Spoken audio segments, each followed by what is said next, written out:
नमस्कार दोस्तों, IT best practices में आपका स्वागत है। 12 मई सुबह 9:45 पर security researcher malware Hunter team ने पहली बार वानाक्राई रैंसमवेयर को देखा और कुछ ही घंटों में मोर देन 100 कंट्री में ये फैल गया। आज मैं आपसे इस वीडियो में बात करूंगा ये रैंसमवेयर काम कैसे करता है, ये आपके सिस्टम को इम्पैक्ट कैसे करता है, इससे बचने के लिए हम क्या क्या कर सकते हैं और फ्यूचर में किसी भी रैंसमवेयर अटैक से बचने के लिए हम क्या क्या पॉलिसी प्रोसीजर अपने ऑफिस इंफ्रास्ट्रक्चर में इम्प्लीमेंट कर सकते हैं। तो ये वीडियो आप लास्ट तक देखते रहिए।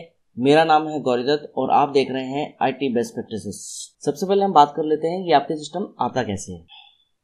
आप अपना मेल बॉक्स यूज कर रहे हैं और आपके पास एक ईमेल आता है जो कि एक मेलिशियस सोर्स से आया हुआ, लेकिन आपको ये नहीं पता लगता कि ये मेलिशियस सोर्स से आया हुआ। हो सकता है कि आपको लगे कि आपके कुलीग ने भेजा हुआ है कि ईमेल आईडी वो आपके कलीग का यूज कर सकते हैं, आपके वेंडर का यूज कर सकते हैं। और जब आपके पास मेल आती है उसके अंदर जनरली एक अटैचमेंट होता है जिसमें आपका इनवॉइस हो सकता है या फिर आपको ये बताया जाए कि हाँ this attachment is for your information और आपको रिक्वायर्ड है ये, तो आपको ऐसा फील होगा।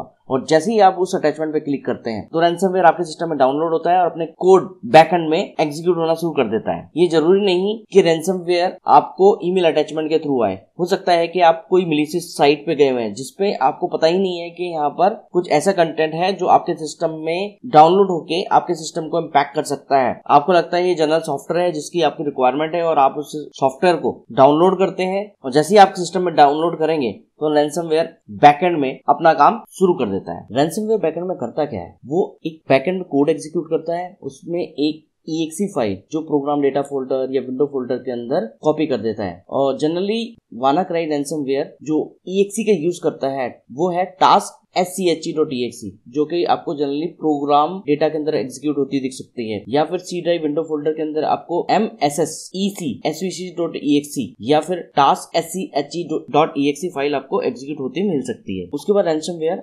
ICACLS कमांड को यूज करके सभी फाइलों को फुल परमिशन दे देता है और वो एक तरफ आपके सिस्टम में फाइलों को इनक्रिप्ट करना स्टार्ट कर देता है और कुछ ही देर में सारी की सारी फाइलों को इनक्रिप्ट कर देता है। मैं फाइल एक्सटेंशन की बात करूं तो वानाक्राई रैंसम 176 फाइल टाइप्स को सपोर्ट करता है और इन सभी फाइलों को इनक्रिप्ट कर देता है। और अदर एंड पे यदि आपका पीसी नेटवर्क के अंदर है, यदि आपका system Microsoft vulnerability MS17-010 patch नहीं है तो ये आपके सिस्टम में 2 थ्रेड क्रिएट करता है। पहला थ्रेड आपके सिस्टम में सभी होस्ट को स्कैन करता है, सेकंड थ्रेड 128 बार क्रिएट करता है और आपके नेटवर्क में 445 पोर्ट को यूज करके आपके नेटवर्क में स्कैनिंग करता है।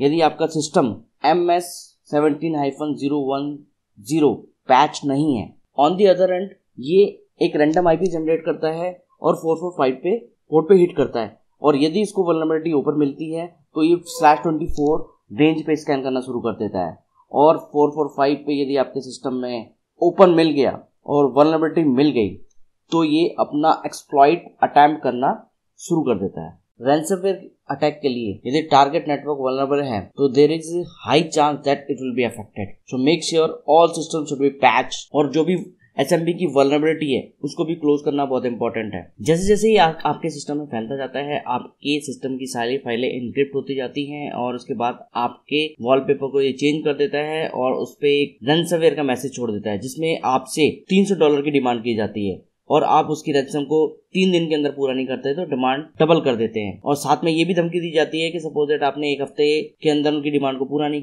किया तो आपकी सारी फाइलें को डिलीट कर दिया जाएगा और ये पैसा आपको बिटकॉइन के थ्रू पे करना पड़ेगा। और जैसा कि बिटकॉइन का पेमेंट मेथड है ये एक क्रिप्टो करेंसी है, इसके बारे में हम आने वाले वीडियो में डिस्कस करेंगे, बट इस करेंसी में आप आइडेंटिफाई नहीं कर सकते कि हु ऑन दिस अकाउंट, किसकी मनी है, उसका एड्रेस क्या है, नेम क्या है या कोई और आइडेंटिटी बिटकॉइन के अंदर नहीं पता लगा सकते जैसे कि रैंसमवेयर मांगा जाता है। साथ ही आपको एक नोटपैड फाइल भी आपके सिस्टम में मिलेगी जिसमें इसके बारे में कंप्लीट डिटेल लिखी होगी कि आपके सिस्टम में रैंसमवेयर अटैक हुआ है, आपसे डिमांड की जा रही है और आपको बिटकॉइन के थ्रू पे करना है और आप पे नहीं करते हो तो ये चांसेस आपके पास हैं। तो ये सारी की सारी एक नोटपैड फाइल में आपके सिस्टम में एक फाइल डाल के छोड़ देते हैं। वो वानाक्राई रैंसमवेयर से ओनली विंडो कंप्यूटर इम्पैक्टेड है, इसमें विंडो 10 को हम छोड़ देते हैं। इसके अलावा जितने भी विंडो वर्जन हैं, चाहे वो सर्वर वर्जन हो या फिर क्लाइंट सिस्टम हो, वो सारे के सारे ही इस वल्नरेबिलिटी से इम्पैक्टेड है।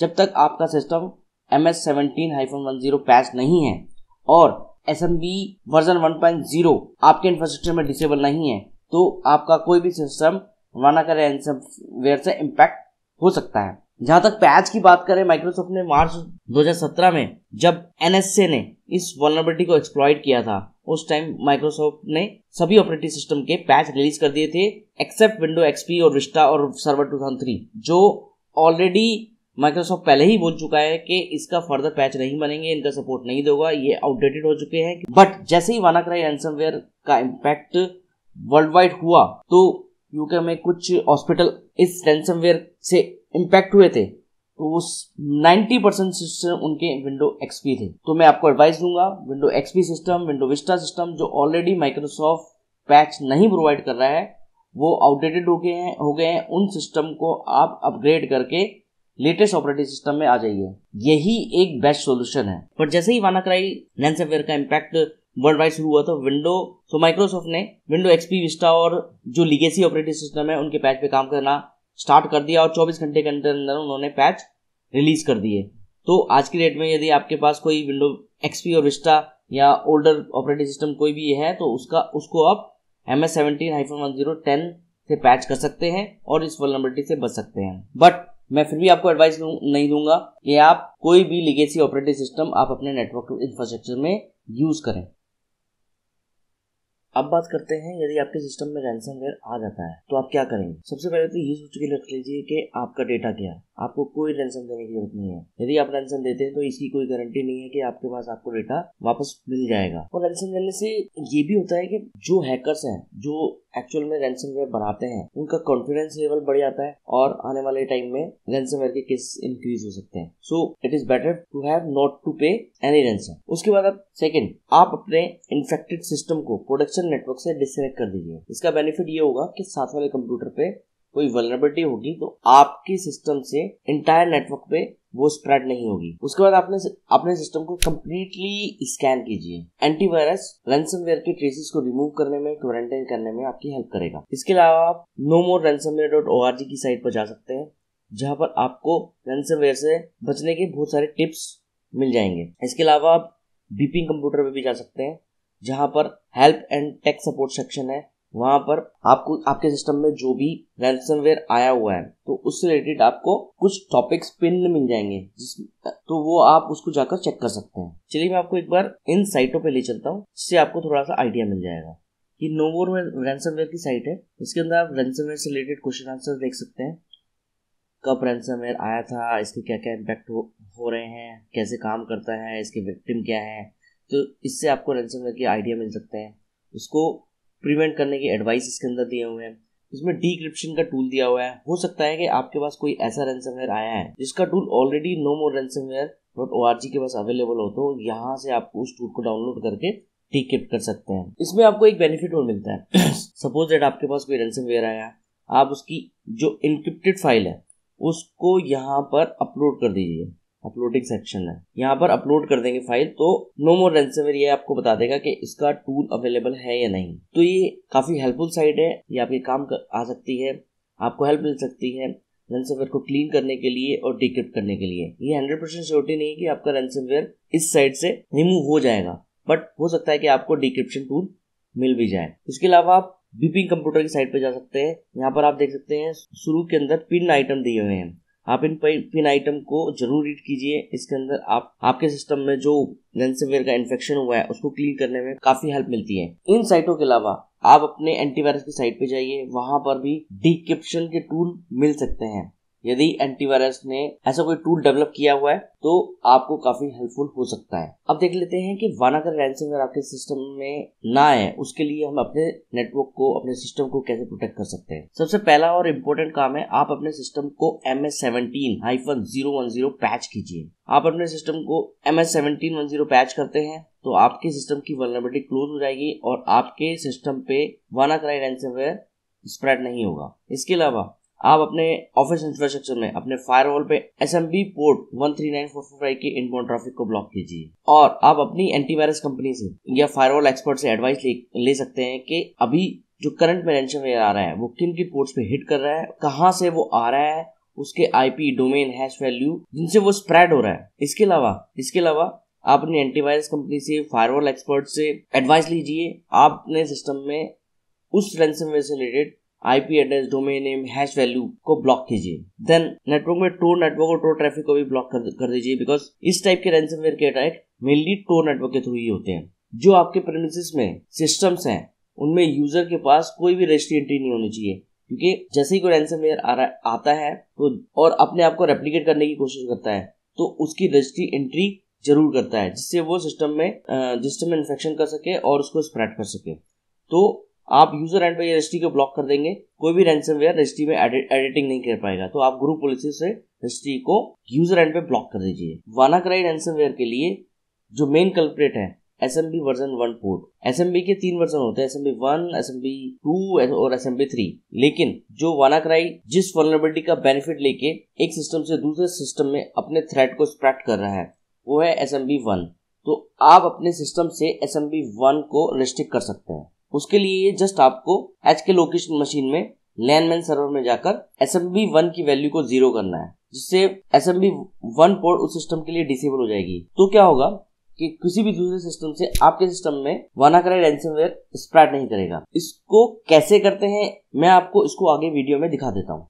माइक्रोसॉफ्ट ने मार्च 2017 में जब उसको पता चला कि SMB 1 की वल्नरेबिलिटी का कोई बेनिफिट ले सकता है, जो कि ऑलरेडी NSA ने हाईलाइट किया था, मार्च 2017 में ही माइक्रोसॉफ्ट ने SMB की वल्नरेबिलिटी को क्लोज करने के लिए MS17-010 पैच रिलीज कर दिया था, जो कि ब्रॉड लेवल पर सिस्टम में इंस्टॉल भी हो गया था। बट विंडो XP या सर्वर 2003 की बात करें या विस्टा की बात करें, जो माइक्रोसॉफ्ट ने ऑलरेडी ही सपोर्ट बंद कर चुकी है, मेनली उन सिस्टम पे ज्यादा इम्पैक्ट हुआ है। उसके बाद जैसे ही वानाक्राई रैंसमवेयर इंट्रोड्यूस हुआ, माइक्रोसॉफ्ट ने एक 24 घंटे के अंदर उसका पैच तैयार करके रिलीज कर दिया। तो चलिए मैं आपको MS17-10 की साइट पे ले चलता हूँ और आपको बताता हूँ कि कौन से पैच हमें इंस्टॉल करने हैं।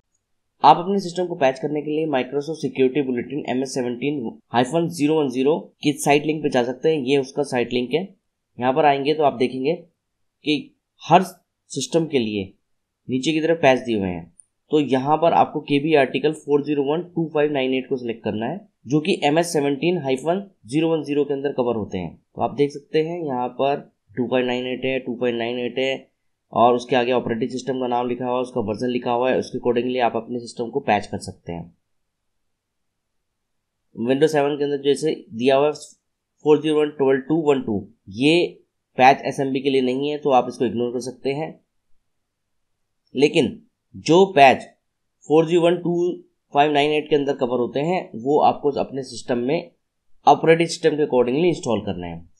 इसके अलावा माइक्रोसॉफ्ट ने मार्च के बाद जो वायरस आने के बाद जो कुछ पैच रिलीज किए लीगेसी ऑपरेटिंग सिस्टम के लिए, वो आप इस लिंक पर जाकर डाउनलोड कर सकते हैं। यहाँ पर आप देख सकते हैं KB 4012598 के सारे पैच दिए हुए हैं ऑपरेटिंग सिस्टम के अकॉर्डिंगली। तो यहाँ से आप पैच को डायरेक्टली डाउनलोड करके आपके सिस्टम में इंस्टॉल कर सकते हैं। इसके अलावा आप डायरेक्टली W3 सर्वर पे सिस्टम पैच को सिंक कर सकते हैं, अप्रूव कर सकते हैं, जो आपके सिस्टम एनवायरनमेंट ऑटोमेटिकली इंस्टॉलेशन के लिए रेडी रहें। जैसे कि कुछ देर पहले हमने डिस्कस किया, SMB 1 प्रोटोकॉल हमारे सिस्टम में स्ट्रिक्ट होना बहुत जरूरी है, बिकॉज SMB 1 की वल्नरेबिलिटी को यूज करके वानाक्राई रैंसमवेयर स्प्रेड होता है। SMB एक्चुअल में है क्या? SMB 1 एक प्रोटोकॉल है जो आपको फाइल शेयरिंग में और उसको नेटवर्क पे एक्सेस करने में हेल्प करता है। SMB के अंदर 3 वर्जन आते हैं, SMB 1, SMB 2 और SMB 3। आज की डेट की बात करें तो आप SMB 2 और 3 यूज करते हैं। जो SMB 1 है वो 30 ईयर्स ओल्ड प्रोटोकॉल है। यदि आपके सिस्टम को लाइनेज से कनेक्टिविटी करनी है या विंडो XP सिस्टम से कनेक्टिविटी करनी है अपने फाइल सर्वर को, तो SMB 1 अभी भी यूज में होता है। यदि SMB 1 आप अपने नेटवर्क में सिस्टम से हटाते हैं या उसको डिसेबल करते हैं तो आपको क्या क्या इम्पैक्ट हो सकते हैं। सबसे पहले तो विंडो XP मशीन में इम्पैक्ट आएगा। वो 2003 सर्वर से या किसी और ऑपरेटिंग सिस्टम से कॉन्टैक्ट नहीं कर पाएगी, वहां पर शेयर एक्सेस नहीं कर पाएगी। इसके अलावा window Vista operating system, window Vista में भी ये पैच इंप्लीमेंट करते हैं, तो विंडो विस्टा भी 2003 सर्वर से या डोमेन कंट्रोलर के फाइल सर्वर को एक्सेस नहीं कर पाएगा। इसके अलावा बहुत सारे पुराने सॉफ्टवेयर आते थे जिसके अंदर आपका नेटवर्क एट नेबरहुड का एक्सेस होता था। वहां पर आप अपने नेटवर्क के सिस्टम को ब्राउज कर सकते थे और उसको एक्सेस भी कर सकते थे। ये फंक्शनलिटी आपको नहीं मिल पाएगी क्योंकि इसके अंदर SMB 1 वर्जन प्रोटोकॉल यूज हो रहा था। इसके अलावा कुछ ओल्ड प्रिंटर है, तो वो आपको एक्सेसिबल नहीं हो पाएंगे, आप उसको उस प्रिंटर को शेयर नहीं कर सकते। तो जहां तक SMB1 वर्जन प्रोटोकॉल के बेस पर इम्पैक्ट की बात करें तो वो निग्लिजिबल है। आज की डेट में विंडो XP कंप्यूटर और विंडोज सर्वर 2003 पहले से ही आउटडेटेड हो चुके हैं। माइक्रोसॉफ्ट ने इसका सपोर्ट भी बंद कर दिया है और आपके सिस्टम में चलते हैं, तो मैं ये एडवाइस दूंगा तो आप इसको बंद कीजिए और नए ऑपरेटिंग सिस्टम पे आप जाइए। हाँ, इसके अलावा आप विंडो लाइनक्स कंप्यूटर से भी फाइल सर्वर एक्सेस नहीं कर पाएंगे। अब थोड़ा सा और आगे चलते हैं। अब मैं आपको सिस्टम पे लेके चलता हूँ और आपको दिखाता हूँ कि आप SMB1 को रजिस्ट्री में कैसे एडिट कर सकते हैं, पावर शेल की क्या कमांड लाइन है, रजिस्ट्री में डायरेक्टली कैसे कर सकते हैं। इसके अलावा आप GUI मोड पे डायरेक्टली कैसे कर सकते हैं और किस किस ऑपरेटिंग सिस्टम में क्या क्या मेथड आप यूज कर सकते हैं, उसके लिए मैं आपको सिस्टम पे लेके चलता हूँ। मेरे पास विंडो 8.1 ऑपरेटिंग सिस्टम है, आप देख सकते हैं। इसके अंदर मैं आपको दिखाऊंगा SMB1 को डिसेबल करने के लिए क्या क्या मेथड हो सकते हैं। मैं सबसे पहले मेथड की बात करूं तो ये एक पावरशेल कमांड लाइन है जिसके थ्रू सबसे पहले हम चेक करेंगे कि आपके सिस्टम में SMB अनेबल है या डिसेबल है, और यदि सिस्टम में SMB अनेबल है तो हम उसको डिसेबल करके देखेंगे। तो मैं उसको आपको पावरशेल के ऊपर लेके चलता हूँ। इसके लिए हम कमांड टाइप करेंगे get-smb server configuration pipe select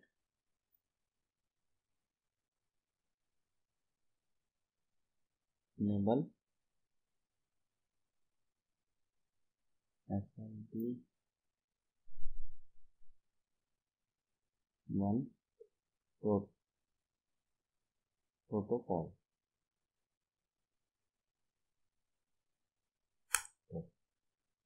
यहाँ पर अनेबल SMB प्रोटोकॉल 2 दिखा रहा है। इट मीन्स आपके एनवायरनमेंट में आपके इस सिस्टम में SMB अनेबल है। तो अब हम इसको डिसेबल करेंगे। डिसेबल करने के लिए पावरशेल की 2 कमांड लाइन है। पहली जो कमांड लाइन है उसमें यदि आप अपने सिस्टम में पावरशेल की कमांड को एग्जीक्यूट करते हो तो आपको अपने सिस्टम को रीस्टार्ट करने की जरूरत नहीं है। आप इस कमांड को विंडो 8 और सर्वर 2012 के अंदर एग्जीक्यूट कर सकते हैं। ठीक है, तो वो कमांड लाइन है हमारी set SMB server configuration -enable SMB1 protocol $false।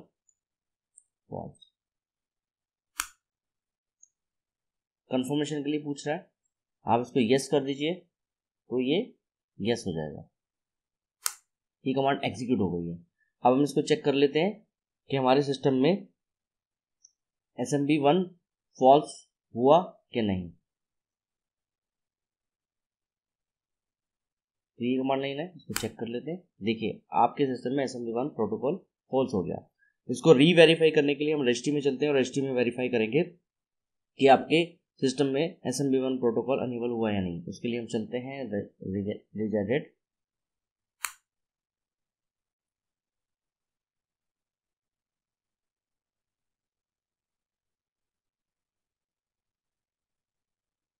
मैं इसको आपको दोबारा ले चलता हूँ जिससे आपको क्लियर रिव्यू हो जाए।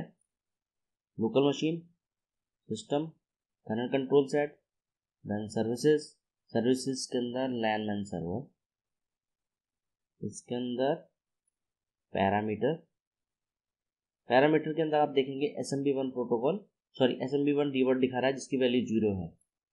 जैसे ही हम कमांड लाइन एग्जीक्यूट करते हैं तो आपके सिस्टम में SMB1 की वैल्यू 0 हो जाएगी। तो आप ये चेक करके वेरीफाई कर सकते हैं कि आपके सिस्टम में कमांड प्रॉपर एग्जीक्यूट हो गई है। इसको मैं क्लोज कर देता हूँ। अब मैं आपको सेकंड कमांड बताता हूँ। सेकंड कमांड जो कि आपकी window 7, window server 2008 R2, window Vista और विंडो सर्वर 2008 में एग्जीक्यूट होगी। सेकंड कमांड लाइन के लिए हम दोबारा से पावरशेल ओपन कर लेते हैं, करते हैं। अब यहाँ पर हम कमांड एग्जीक्यूट करेंगे सेट। तो ये कमांड मेरी एग्जीक्यूट हो गई है। ये मेरा सेकंड मेथड है जो कि window 7, window server 2008 R2, window Vista और विंडो सर्वर 2008 के अंदर कमांड लाइन चलेगी। बट ये माइक्रोसॉफ्ट की साइट पे लिखा हुआ है, बट ये कमांड मैंने विंडो 8.1 में एग्जीक्यूट करके देखी है, विंडो 8.1 में काम कर रही है और विंडो 8 के अंदर भी काम कर रही है। इससे पहले वाली कमांड जो मैंने आपको बताई थी वो विंडो 7 के अंदर काम नहीं कर रही थी, बट ये वाली विंडो 7 के अंदर भी काम कर रही है। इसके अलावा आप इस कमांड को एग्जीक्यूट करते हैं तो आपको अपने सिस्टम को रिस्टार्ट भी करना पड़ेगा। इससे पहले वाली कमांड के लिए आपको अपने सिस्टम को रिस्टार्ट करने की कोई ज़रूरत नहीं है।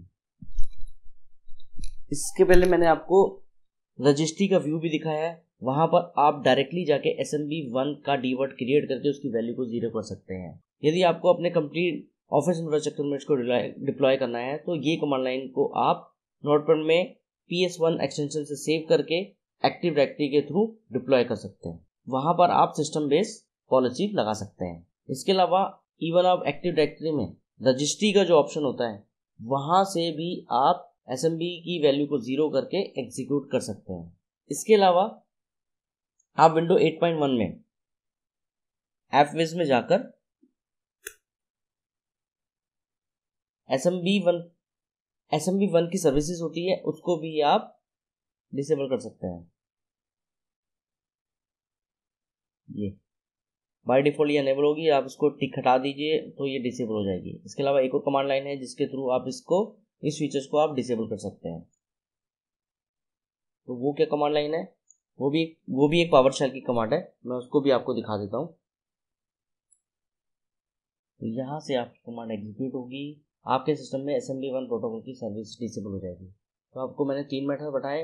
इसके अलावा मैनुअली आप रजिस्ट्री को एडिट कर सकते हैं, गुरु पॉलिसी में भी इम्प्लीमेंट कर सकते हैं। जो भी आपके इंफ्रास्ट्रक्चर में सुटेबल ऑप्शन है आप उसको एग्जीक्यूट कीजिए। और सो प्लीज वानाक्राई रैंसमवेयर से बचने के लिए assembly1 प्रोटोकॉल को अपने एनवायरनमेंट में रिस्ट्रिक्ट कीजिए। और लीगेसी ऑपरेटिंग सिस्टम आप कोई यूज कर रहे हैं तो आप उसको भी अपने इंफ्रास्ट्रक्चर से हटाइए और उसको अपडेट कीजिए। So now how to prevent ransomware attack. कुछ देर पहले हमने डिस्कस किया था वानाक्राई रैंसमवेयर को कैसे अपने नेटवर्क में प्रिवेंट करेंगे। अब हम डिस्कस करते हैं how to prevent ransomware attack. क्योंकि रैंसमवेयर की बात करें तो पिछले कुछ सालों में ये काफ़ी ज़्यादा रैंसमवेयर के अटैक इंक्रीज हुए हैं और आने वाले टाइम में इस टाइप के अटैक्स होते रहेंगे। तो आप परमानेंटली अपने नेटवर्क को सिस्टम को रैंसमवेयर से कैसे प्रिवेंट कर सकते हैं, अब हम वो डिस्कस कर लेते हैं। सबसे पहली तो बात है बैकअप। आप अपने सिस्टम का बैकअप कंप्लीटली लीजिए, बट ऐसा ना हो कि आपने सिस्टम का बैकअप लेने के लिए कोई फाइल सर्वर का शेयर ड्राइव कनेक्ट कर लिया, उसके अंदर बैकअप ले लिया, उसको ऐसे छोड़ दिया। या फिर आप क्लाउड पे भी बैकअप लेते हैं तो आप अपने सिस्टम ड्राइव को कनेक्ट करके रखते हैं। तो ऐसा नहीं होना चाहिए। Backup should be on offline. आप अपने सिस्टम का बैकअप लीजिए, बैकअप लेने के बाद उस ड्राइव को ऑफलाइन कर दीजिए या फिर ऑफलाइन मीडिया को अलग रख दीजिए। आप मल्टीपल बैकअप भी ले सकते हैं। अदरवाइज क्या होगा कि कोई भी रैंसमवेयर आपके सिस्टम में आता है तो आपके बैकअप को भी इम्पैक्ट करेगा। तो ये मेक श्योर कर लीजिए कि आपके सिस्टम में कोई भी बैकअप ऑनलाइन ना रहे, उसको बैकअप लेने के बाद और डिस्क को ऑफलाइन जरूर कर दें। सेकेंड, आप अपने सिस्टम में WCS पैचेस को, एंटीवायरस पैचेस को रेगुलर बेसिस पे अपडेट कीजिए। माइक्रोसॉफ्ट हर महीने पैचेस रिलीज करता है और कुछ इंपॉर्टेंट पैचेस होते हैं तो वो किसी भी डेट पे रिलीज कर देता है। जनरली माइक्रोसॉफ्ट के पैचेस 13 तारीख के आसपास आते हैं और कभी कभार कुछ क्रिटिकल पैचेस है बीच में भी आ जाते हैं। आप हर महीने आप अपने WCS सर्वर में पैचेस को डाउनलोड कीजिए और जब भी नए नए पैचेस आते हैं उसको डाउनलोड कीजिए और उसको टेस्ट करने के बाद अप्रूव करके अपने एनवायरनमेंट में डिप्लॉय कीजिए। ये एक इम्पॉर्टेंट थिंग है जो आपको अपने सिस्टम में करनी चाहिए। इसके अलावा आप अपने एंटीवायरस को रेगुलर बेसिस पे अपडेट कीजिए, क्योंकि एंटीवायरस के पैच कभी भी आ जाते हैं तो आप उसको डेली स्कैन कीजिए, डेली अपडेट कीजिए। इसके अलावा आपके पास कोई ऐसी जगह से मेलिशियस जगह से ईमेल आती है, आप उसको प्लीज ना ओपन कीजिए। इंस्टेंट मैसेजेस के थ्रू कोई ऐसी अटैचमेंट आती है उसको ना ओपन कीजिए। उसमें कोई डाउट है तो आप लोकल IT एडमिनिस्ट्रेटर से कांटेक्ट करें। इस टाइप के आप मैसेज फ्लोट कीजिए और ऐसी कोई भी मेल ओपन करने की कोशिश ना करें। इवन इस टाइप की अटैचमेंट को आप अपने ईमेल सर्वर से रिस्ट्रिक्ट भी कर सकते हैं और कुछ पर्टिकुलर एक्सटेंशन है जो मैं आपको आगे बताऊंगा, आप अपने ईमेल सर्वर से रिस्ट्रिक्ट कर दीजिए। क्योंकि कुछ फाइल टाइप्स होते हैं जो एग्जीक्यूटेबल होते हैं तो आपको उसको रिस्ट्रिक्ट करना इंपॉर्टेंट होता है। इसके अलावा आपके पास और कोई भी वेबसाइट होती है जो अपने ऑर्गेनाइजेशन में खुलती है जिसमें आपको पहले से भी कोई वल्नरेबिलिटी मिली है जो मिसबिहेव कर रही है, तो आप अपने ऑर्गेनाइजेशन से डिलीट कर सकते हैं और यूजर को भी एडवाइस कर सकते हैं कोई भी अटैचमेंट आपको लगता है कि वो मेलिशियस है तो विदाउट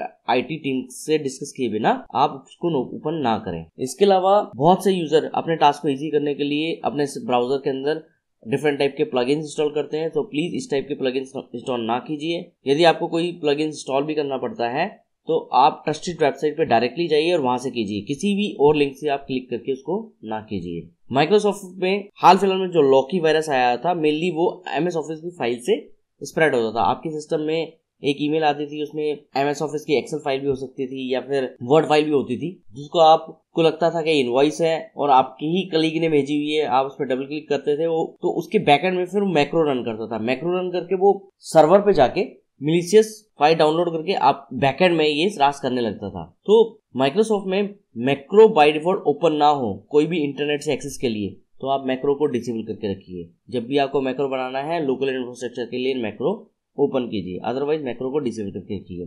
बाय डिफॉल्ट जो लेटेस्ट माइक्रोसॉफ्ट का 2016 या 2013 वर्जन है उसमें डिसेबल होके आता है। यदि आप ओल्ड ऑफिस यूज कर रहे हैं तो आप मैक्रो को डिसेबल कर सकते हैं। इसके लिए ग्रुप पॉलिसी है, ग्रुप पॉलिसी में भी आप जाकर देख सकते हैं और उसको डिसेबल कर सकते हैं। अब आती है बात, हम WSUS से माइक्रोसॉफ्ट के पैचेस तो हम अपडेट करते ही हैं जनरली, लेकिन और third party software like Java और फ्लैश, इनके भी पैचेस आपको रेगुलर बेसिस पे अपडेट करने चाहिए। बहुत सारे अटैक ऐसे भी होते हैं जावा या फ्लैश का यूज करके बनाए जाते हैं। ओल्ड जावा के वर्जन में फ्लैश के वर्जन में कुछ वल्नरेबिलिटी होती है, उसका बेनिफिट लेके रैंसमवेयर अटैक करते हैं। जो ये सिक्योरिटी पैचेस जावा, फ्लैश या अदर थर्ड पार्टी सॉफ्टवेयर में अपडेटेड नहीं है तो वो आपके सिस्टम को इम्पैक्ट कर सकते हैं। तो रेगुलर बेसिस पे आप इस टाइप के जो थर्ड पार्टी सॉफ्टवेयर है उनको भी रेगुलर बेसिस पे अपडेट कीजिए। कुछ ऐसा थर्ड पार्टी सॉफ्टवेयर भी यूज कर सकते हैं जो आपको इन सभी पैचिंग में नेटवर्क वाइड हेल्प करे। सबसे पहले आप अपने सिस्टम में SPF, DMARC और DKIM को अपने डोमेन में एस्टेब्लिश कीजिए। ये आपको हेल्प करेगा ईमेल स्पूफिंग को रोकने के लिए, स्पैमिंग को रोकने के लिए। देन आप अपने एनवायरनमेंट में PowerShell और VB स्क्रिप्ट को रिस्ट्रिक्ट कर सकते हैं। इसके अलावा आप ऐप डेटा, प्रोग्राम डेटा और परसेंटेज टाइम को आप ब्लॉक कर सकते हैं, because most of the executable इसी के अंदर आके स्टोर होते हैं और यहाँ से अपनी एग्जीक्यूशन रन करते हैं। आप अपने एनवायरनमेंट में वेब फिल्टरिंग और ईमेल फिल्टरिंग को अनेबल कीजिए। आप अपने ईमेल के अंदर जो भी एग्जीक्यूटिव फाइल है उसकी अटैचमेंट को रिस्ट्रिक्ट कीजिए, जैसे EXE है, PF है, URL है और डिफरेंट टाइप की अटैचमेंट होते हैं जो कि एग्जीक्यूटिबल है, आप उसको अपने एनवायरनमेंट में रिस्ट्रिक्ट कीजिए। बिकॉज इस टाइप का डिसीजन लेने से आप कुछ हद तक वायरसेस और रैंसमवेयर को रिस्ट्रिक्ट कर सकते हैं अपने एनवायरनमेंट में आने से। इसके अलावा किसी भी यूजर को एडमिनिस्ट्रेटर राइट मत दीजिए जिससे वो अपने सिस्टम में सॉफ्टवेयर को इंस्टॉल कर सके और बैकएंड में एग्जीक्यूट कर सके। आप इन बेसिक चीजों को अपने सिस्टम में इंप्लीमेंट करके आप अपने नेटवर्क इंफ्रास्ट्रक्चर को, अपने सिस्टम इंफ्रास्ट्रक्चर को स्ट्रॉन्ग बना सकते हैं और आने वाले वायरसेस और रैंसमवेयर के अटैक से अपने एनवायरनमेंट को सिक्योर कर सकते हैं। मैं उम्मीद करता हूँ ये वीडियो आपको पसंद आया होगा। यदि आपको ये वीडियो पसंद आया है so please like my video, share my video and if you want to any comment so please write me। मैं आपकी हेल्प करने की कोशिश करूंगा। Thank you for watching. Stay tuned for next video.